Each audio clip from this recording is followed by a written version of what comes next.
건강과 순환을 이야기하는 순환톡톡입니다.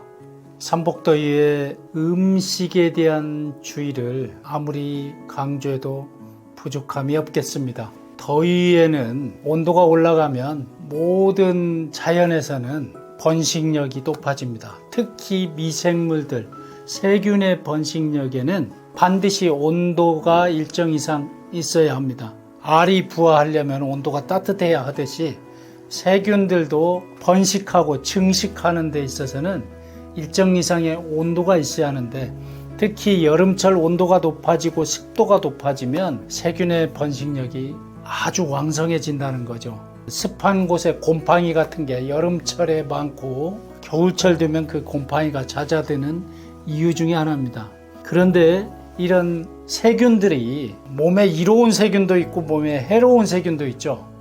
그래서 이로운 세균 쪽에 일어나는 모든 반응들, 이런 반응들을 우리는 뭐라고 합니까? 발효라고 하죠. 또 우리 몸에 치명적인 독이 되고 위압이 되는 이런 세균들에 의해서 물성이 변하면 우리는 부패되었다고 하죠. 그래서 각종 부패균도 여름철 이 더위에는 증식하고 왕성하게 활동하게 됩니다. 그 중에 상한 음식들, 특히 이런 어패류 같은 것들을 잘못 먹게 되면 폐혈증이나 소화기에 치명적인 독으로 작용하면서 생명의 위험을 빠뜨리게 하는 경우가 많이 있습니다. 그 중에 여러분들이 가장 일반적으로 들은 용어가 식중독이라고 하죠.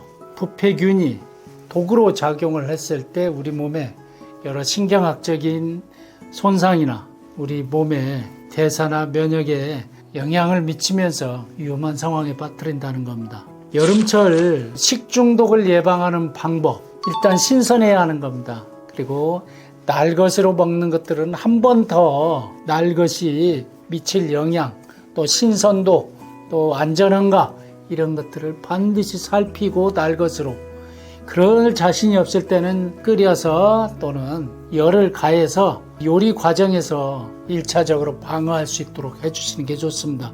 그래서 여름에 특히 날것으로 먹는 요리에 대해서는 각별히 신경을 쓰셔야 한다는 겁니다. 또 하나, 여름철에 오래 보관되어 있는 음식들이요. 특히 냉장고 안에 장시간 보관되어 있는 이런 음식들은 가급적이면 빨리빨리 제때 소모하셔야 합니다.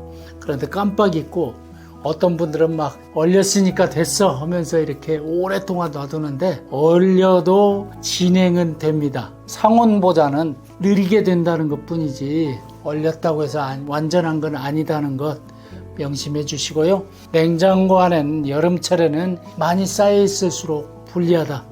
냉장고 안의 음식들은 일정 기간 이내에 다 소모한다는 원칙으로 해 주셔야 하고요. 또 하나가 위생입니다. 개인 위생. 음식을 통해서도 오기도 하지만 감염된 사람과의 접촉, 반드시 밖에 나가서 들어와서는 손 씻기 같은 개인 위생에 신경을 쓰셔야 하고요. 개인이 마시는 음료, 물 같은 것의 그런 위생, 이런 부분에서도 각별히 신경을 쓰셔야 합니다.